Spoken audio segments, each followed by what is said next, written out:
Jemi rikthyer në studio, siç e dim, Tirana mban pjesën më të madhe të bizneseve në vend, që patjetër lidhet me hapësirën gjeografike, me numrin e lartë të popullsisë, por ndoshta edhe me mundësitë më të mira për të hapur një sipërmarrje. Dhe pikërisht këtë do të diskutojmë sot. Çfarë biznesi e vlen të hapësh në Tiranë në një treg që është gati i mbingarkuar? Siç e dim, ka numrin më të lartë, por ndoshta na duhet një ide inovatore, një risi për ta sjellë në treg në mënyrë që të garantojmë suksesin. Na vjen në ndihmë Mikesha e mirë dhe konsulentja e biznesit Mariana Mura. Mirëmëngjes, mirë se erdhe Mariana. Mirëmëngjes dhe mirë se ju gjesi, gjithmonë shumë kënaqësi.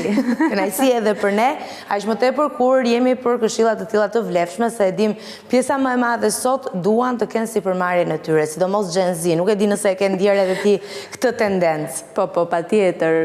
Madje Gen Z përveç se duan sipërmarrjen, është tregu influencerave shumë i famshëm edhe shumë i preferuar nga Gen Z, por sidoqoftë, siç thatë edhe ju më përpara, vëmë re një tendencë shumë të madhe për të hapur dhe për të marrë përsipër pra të hapjen e bizneseve, që është shumë pozitive, edhe pse nga një hulumtim që po bëja mbrëm në lidhje me klimën e bizneseve në Shqipëri. Këto janë biznese që përgjithsisht edhe pse ka shumë biznese të reja që hapen, jo gjithmonë është aq e lehtë të rezistosh në treg edhe të mund ta çosh këtë biznesin përpara. Dhe prandaj jemi këtu. Është ai 5 vjetor i famshëm, domethënë 5 vitet e para të hapin se një biznesi janë vërtet, sidomos në Shqipëri, nuk mund të them për tregjet e tjera sepse varet, janë faktorë të ndryshëm, politik, social, ekonomik që ndikojnë, por 5 vitet e para janë decisiv, le të themi, dhe një përqindje shumë e madhe mbyll. 80% thonë statistikat nga startupet dështojnë në 5 vitet e para. Thash fjalën dështim, por në fakt nuk do doja të thoja kështu, sepse nuk kemi të tregojmë kaq të ashpër, përsa kohë dikush guxon. Po më përmend influencerat edhe më vjen natyrshëm të ta bëj një pyetje si e shet ti. Pra, influencerat i pëlqen të fitojnë si biznes, por nuk i pëlqen të trajtohen si biznes në pjesën e pagesave. Nuk e di nëse është kjo një tendencë që ma konfirmon apo jo. Tani, tregu influencerave po bëhet shumë dinamik, po bëhet shumë i preferuar dhe ka kategori të ndryshme. Patjetër që në momentin që ti ofron një shërbim dhe për këtë shërbim paguhesh dhe për sa kohë që je brenda, pra ke një nipt, ekziston si biznes, quhesh biznes. Kështu që mund të themi që është një treg. Por, si që thash, ka kategorizime të ndryshme edhe të brenda influencerave. S'duam ta pranojmë, tashmë ky po bëhet një trend. Prandaj edhe Gen Z, edhe kur kam dhënë mësim studentët e përmendin që çfarë do të bëhesh, dua të bëhem influencer. Dua të bëhem ndikues. Tani se për çfarë ndikohem, kjo është një temë më vete që duhet ta trajtojmë. Prandaj edhe Kina doli me atë ligjin e ri që do t'i gjobiste ose do t'i ndalonte aktivitetin atyre që dilnin edhe flisnin për tema që nuk e kishin studiuar edhe për cilin nuk kishin bagazhin përkatës. Po megjithatë, pyetja e fundit për influencerat për të kaluar të pyetjet e tjera pastaj. A ka ende vend në treg për ata që duan të bëjnë diçka të tillë, pra të jenë ndikues të thjesht? Unë mendoj se gjithmonë ka vend, thjesht varet se si do të zgjedhësh të diferencohesh në treg. Do me thënë, në qoftë se ti je një influencer apo një ndikues, siç mund ta quajmë në Shqip, nuk e di sa qëndron, dhe je i përgjithshëm, ndoshta krijimi i një kategorie segmenti ndikuesish ose njerëzish me ndikim në një treg pak më të përcaktuar, më të segmentuar, dhe jo që unë për shembull jam edhe bëhuni gati bashkë me mua edhe të gjitha këto. Edhe përmend 5 lloje kremrash, por që bëjnë të njëjtën gjë, ky nuk është, domethënë, një marketing që diferencon, sepse unë si klient potencial, si do e diferencoj që ky është produkti që ti po më ndikon kur ti je në të njëjtën linjë. Prandaj them që ndoshta mendoj se tregu ka hapësirë për këtë pjesën që dikush mund të jetë në këtë rol, mund të ketë një biznes të tillë, patjetër, por të diferencohet, dhe për shembull të pozicionohet tek teknologjia, të pozicionohet tek kozmetika. Me laps e letër tani, se Marianën prandaj kemi po na jep ide se çfarë biznesi të bëjmë. Kështu që teknologjia një sektor i caktuar, edhe nëse duam të bëjmë këtë, pra të influencojmë duke përdorur rrjetet sociale, duhet patjetër që të zgjedhim një sektor të veçantë dhe të sjellim diçka ndryshe nga pjesa tjetër e atyre që bëjnë të njëjtën. Pra diferencimi është gjithmonë shumë i rëndësishëm. Pastaj siç përmendët dhe ju, teknologjia gjithashtu është një trend. Pra, unë e kam vënë re dhe kur kam marrë pjesë në rol mentorshipi apo trajnere në konkurse startupesh, vëre që nëse janë 20 prezantime, 15 do jenë aplikacione, do jenë platforma teknologjike. Por pastaj është çështje më vete dhe çështje tjetër se si arrin ta çosh përpara, sepse këto platforma që ndërtojnë këto aplikacione duan mirëmbajtje, duan marketing, duan një plan të detajuar biznesi se si ti mund të arrish të gjenerosh përmes ides, por ndërkohë edhe të japësh shërbimin përkatës. Mariane, çfarë më bën përshtypje se sot gjithmonë më shumë po integrohet plani i biznesit përpara se ti të shkosh dhe ta prezantosh së pari iden tënde dhe pastaj ta vendosësh në zbatim dhe të bësh ato hapat e parë. Kjo ndodh sot, ama dikur po i referohem një tregtari i cili le të themi shiste veshje, e niste rastësisht dhe ndoshta ato janë sot bizneset që kanë ecur dhe kanë qëndruar më gjallë në treg. A është e vërtet që na duhet realisht një plan biznesi? Apo ndonjëherë është edhe çështje fati, rastësie? Unë mendoj se është gjë e mirë që ne po shkojmë drejt kulturës të planifikuarit. Unë mendoj që është e domosdoshme të bërit një plan biznesi, sepse ky tregtari që po flisnim, ndoshta dikur ishte një treg shumë më pak konkurrues se ç'jemi sot. Ndërkohë që duhet kemi parasysh edhe faktin që Shqipëria është një treg që ka një informalitet shumë të lartë, edhe është një element që duhet ta marrësh në konsiderat, që do të thotë ti konkurohesh edhe nga persona që bëjnë biznes, por në fakt nuk janë të certifikuar si biznese.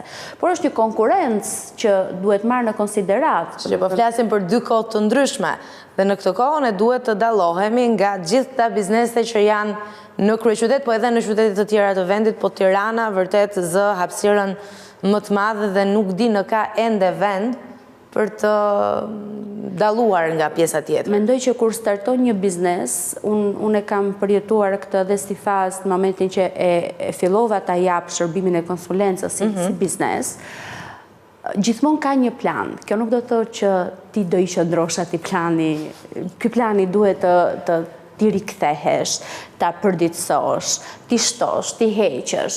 Por plani është si një lloj harte që të drejton, është si puna e Google Maps që ndonjëherë të çon edhe në destinacionin e gabuar, por ama ti ndihesh mirë se mendon se të orienton. Domethënë, skena edhe e gjithë dinamika e krijimit të një sipërmarrje, prandaj quhet, mua më pëlqen shumë fjala në shqip, merr përsipër ta bësh.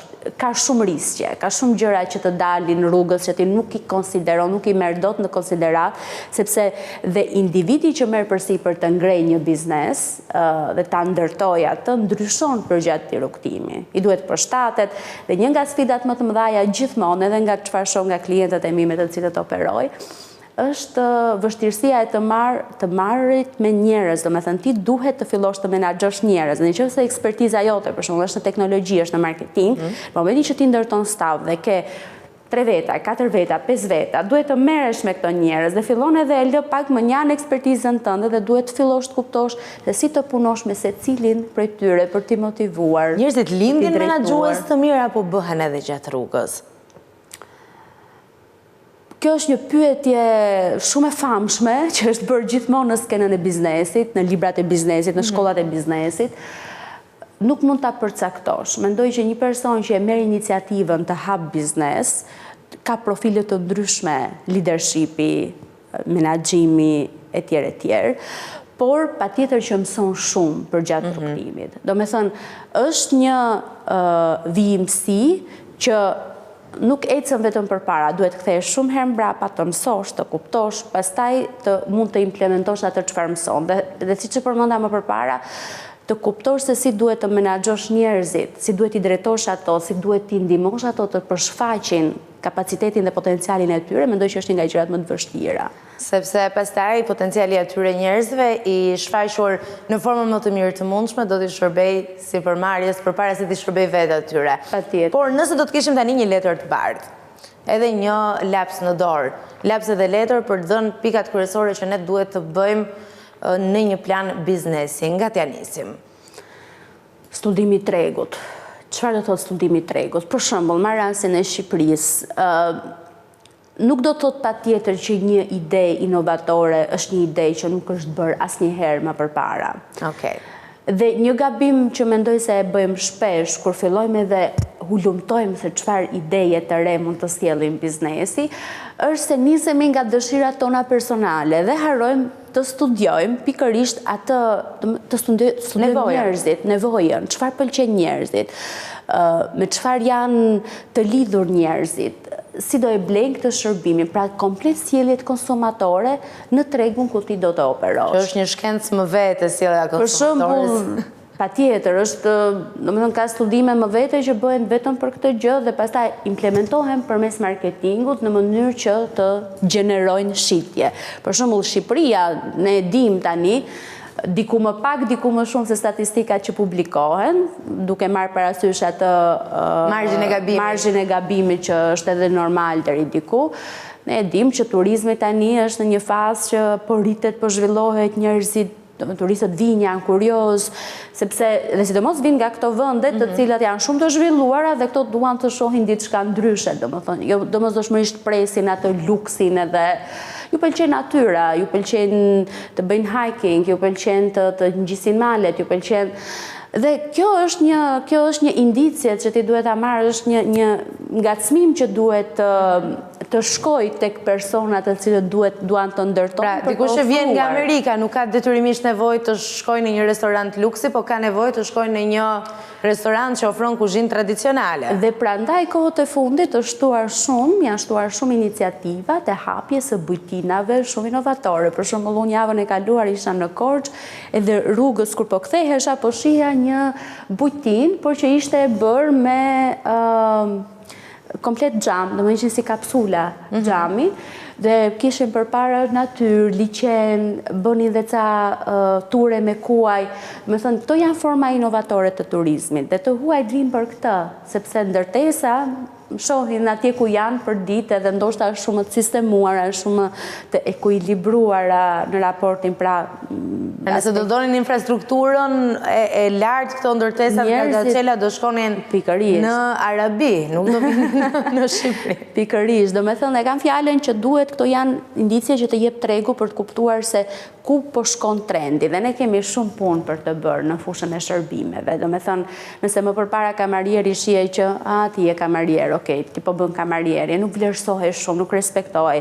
Tani nuk është më thjesht kamarier, është mënyra si shërben dikujt, është mënyra si komunikon dhe po krijohen edhe akademi që i përgatisin të gjithë punonjësit e shërbimeve se si të sillen. Pra është një shkencë më vete, nuk është diçka që ti thjesht e merr atë punën përsipër edhe bën, po duhet kesh edhe përgatitjen e duhur që t'japësh rezultat. Por të investosh në një agroturizëm ose në një biznes që lidhet me turizmin është goxha e kushtueshme. Pra ti duhet ta kesh një kapital. Por atë që nuk ka shumë mundësi financiare, që ka disa para të mbledhura, e ka me shumë dëshirë të nisë një sipërmarrje, nga t'ja nisë, nga t'ja filloj. Ky ka qenë rasti im personal, për shembull. Dhe mendoj se është rasti shumë të rinjve në Shqipëri që nisin nga zeroja, sepse fatmirësisht apo fatkeqësisht, jo të gjithë e kemi fatin të vim nga familje që na i krijojnë ca komoditete që në fillimet tona. Kështu që i duhet të nisim kështu me një kredi të vogël, që t'i krijojnë vetes atë komoditetin e fillimit, me hapa shumë të vegjël minimalist, por që për dikë që i nis janë shumë të mëdha. Për shembull, në rastin tim unë fillova të jap shërbimet e mia në marketing, konsulencë biznesi. Dhe kur ti ofron shërbim është shumë e lehtë, sepse ti nuk duhet të prodhosh një produkt, nuk duhet të mirëmbash një produkt, nuk duhet të magazinosh produktin. Pra, ti praktikisht e ke gjithë kokën tënde, pikërisht. Pastaj, në momentin që fillon edhe krijon një lloj reputacioni, për mua për shembull kjo ka ardhur pas shumë viteve eksperiencë. E ke tashmë një lloj reputacioni të ngritur, por thjesht duhet të pozicionohesh ndryshe. Që do të thotë, në qoftë se deri përpara se unë ta nisja këtë si formë biznesi, punoja në formatin 8 orar që shkoja në punë, isha e lidhur me një kompani dhe ofroja shërbimin e marketingut, tashmë në momentin që do funksionosh si konsulente, ti je hapur të bashkëpunosh dhe ta japësh të shërbim për disa klient. Dhe sfida ime ka qenë për shembull kur e kam ndryshuar pra këtë formatin e të dhënit të shërbimit, që klientët e mi nuk e kuptonin po mirë si do e bësh punën ti. Nuk do rish gjithkohës në zyrë, sepse është dhe ky mentaliteti që ti e bën punën po ndejte në zyrë.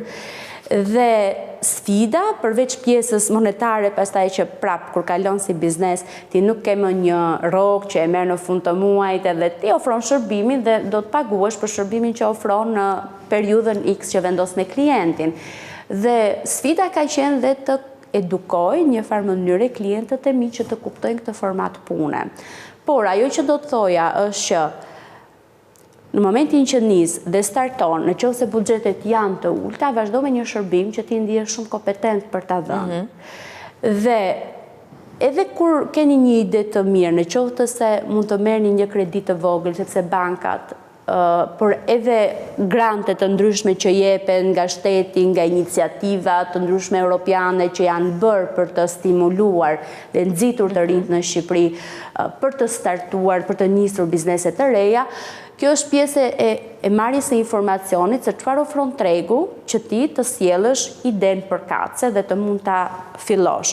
Dhe kur flas për këto suporte, nuk janë gjithmonë vetëm suportet financiare, sepse kur nis biznesin, pikërisht për atë që po thoja dhe mbi eksperiencën time personale, ty të duhet dhe një mentorim që ta kuptosh dhe të fillosh dhe ti të ndryshosh mentalitetin që është ndryshe unë si punonjëse që marr një rrogë në fund të muajit dhe është ndryshe unë si sipërmarrëse në leadership që duhet të edukoj klientin, ta bëj atë të kuptoj punën time, ta mbaj dhe të krijoj reputacionin tashmë në një format tjetër.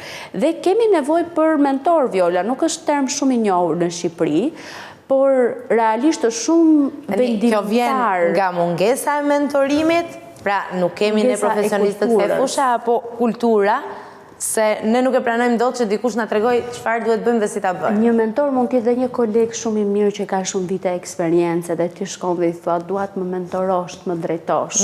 Edhe pastaj mund të jenë edhe persona që janë të trajnuar edhe të përgatitur për të qenë coaches, mentors, por këto mund të jenë shumë të shtrenjtë. Prandaj them që duhet filloj të krijohet kulturë. Kur janë shumë të shtrenjta, zgjedhim një mik. Pikërisht. Kur them që duhet filloj të krijohet një kulturë, do me thënë duhet të krijohen dhe struktura dhe mekanizma se si ne t'ju qasemi në mënyrë që të na drejtojnë dhe të na ndihmojnë në atë rrugtimin ton të sipërmarrjes. Që s'është gjithmonë i lehtë ose në pjesën më të madhe të rasteve nuk është i lehtë, por nëse i përkushtohet kam përshtypjen që gjithmonë sjell rezultat dhe përqendruar edhe pak tek parat. Më përmend kredin, po ndoshta dikush atë pjesën e vogël të parave me shumë mund ka arritur të mbledhë dhe ti ketë cash. Niset një biznes me para cash? Kur nuk ke shumë siguri financiare, flasë. Shiko, në qoftë se ideja jote është e qartë se si ti do ta investosh këtë shumë që ke akumuluar dhe ke akumuluar për një synim, patjetër që mund të niset, por duhet edhe studiuar pak aspekti ekonomik se si ti ta menaxhosh edhe cashin, edhe të huazosh nga banka, sepse amerikanët nuk janë budallënj që thonë cash është mbreti. Domethënë ti ndihesh shumë i sigurt kur e ke cashin. Ndërkohë që me kredi jo gjithmonë e ke këtë sigurinë 100%. Domethënë varesh nga një i tretë. Kështu që unë mendoj që njerëzit të cilët e kanë cashin dhe e kanë fituar dhe akumuluar në mënyrë duke punuar edhe duke kursyer, patjetër që ndihen shumë të sigurt se ata që duhet ta nisin dhe nuk e dinë çfarë do të dalë. Kështu që se disa mund të jenë raste të tilla, sepse por që patjetër është një format shumë i mirë për të financuar idenë tënde. Tani për të shkuar tek pyetja e ditës, ne kemi pyetur edhe audiencën tonë, lidhur me klimën e biznesit edhe mënyrën se si e shohin tregun kryesisht në kryeqytet, duke qenë se për ato po flisim që është më i mbipopulluari nga bizneset. A mendon se në Tiranë ka ende vend për bizneset të reja? Po, gjithmonë ka vend, 33% e audiencës votojnë për këtë opcion, vetëm për ide të veçanta 22% e audiencës dhe varet nga zona dhe strategjia 25% e audiencës. Si e komenton, Mariana? Unë mendoj që përgjigja 42% vetëm për ide të veçanta është një mentalitet kufizues, që do të thotë, dikush mund të hap dhe një biznes shitje shrobash, dhe mënyra se si e sjell bën diferencën. Në vetvete të pasurit e një ideje për të shitur rroba nuk është e veçantë, sepse ka shumë të tjerë që e bëjnë. Çështja është se si diferencohesh. Ti për shembull mund të kapësh kategorinë e zonjave të cilat punojnë në përzyra dhe duhet ke një paraqitje dinjitoze dhe ti personalizosh. Sot është mbreti i bizneseve dhe mënyra se si këto arrin të çajnë në këtë konkurrencë kaq të madhe dhe agresive, është duke i personalizuar gjërat. Mua më intereson më shumë kur diçka shkoj marr dhe e di që do e marr vetëm unë. Dhe është ndryshe kur e marr dhe ua shoh dhe 10 të tjerave që e veshin të njëjtën gjë edhe do të thënë, nëse qëndrojmë dhe kthehemi tek e para, po gjithmonë ka vend patjetër që ka. Pastaj, nëse ndalojmë tek idetë e veçanta dhe presim që të na ndizet llampa, të na vi ajo ideja që se ka bërë askush më përpara, nuk do hapim kur një biznes. Dhe ndoshta duhet i marrim ca praktika të vjetra, të këtyre që futeshin, shkollën ku unë në Stamboll, blinin rroba, vinin këtu, i shisnin dhe ja ku kishin biznesin. E rëndësishme është sa e keti prirje dhe e sheti veten tënde si një person që je gati të marrësh përsipër risje. Prandaj thashë fjala në shqip është shumë e bukur, sipërmarrje. Pra ti merr përsipër risje, që do të thotë jo domosdoshmërisht do kesh sukses brenda vitit të parë, edhe pritshmëritë që kemi. Domethënë, hap biznesin, jo domosdoshmërisht biznesi që vitin e parë duhet të jetë me fitim. Ti duhet të rikuperosh, nëse je 0-0 vitin e parë, do të thotë që po ecën shumë mirë. Dhe pastaj i jep kohë që të piqen rrethanat më shumë edhe ti si individ që po bën këtë, po ndërmerr këtë nismë, të rritesh, të kuptosh pak më tepër se si funksionon çdo gjë, se është ndryshe në plan, edhe është ndryshe kur e provojmë në lëkurë, dhe pastaj patjetër do shkosh duke diferencuar përgjatë rrugës, por nuk është një rrugtim linear. Domethënë ka shumë rënje. Nuk është një rrugtim linear dhe nuk është as pak i thjeshtë dhe për gjithë ata që mendojnë se do të jetë shumë më praktike se sa puna e zakonshme 9-5, e kanë gabim apo jo, Mariana? As nuk duhet ta nënvlerësojmë punën 9-5, Viola, sepse shoh të tendencën që unë do hap biznesin tim. Puna 9-5 është një terren shumë i mirë që ti të praktikohesh. Dhe për të thënë, për qenë e sinqertë, është shumë më komode se sa të, do të thënë, po flisja me një kolegën time para disa muajsh edhe po më thoshte që Mariana, ajo është sipërmarrëse dhe ka sjell diçka shumë inovatore në tregun shqiptar. Edhe po më thoshte Mariana, e di sa zili ndonjëherë kam këto që janë 9-5, sepse shkojnë në punë, ofrojnë shërbimin e tyre dhe pas orës 5 nuk është se e lodhin. Kanë kohë të lirë për vete. Ndërkohë që ne që kemi gjërat tona, jemi gjithë kohës në punë, domethënë nuk e shmangim dot. Por kjo nuk do të thotë që nuk duhet të hapim biznese, sepse njerëzve, ka njerëz specifik që u pëlqejnë kjo lloj dinamike e brendshme.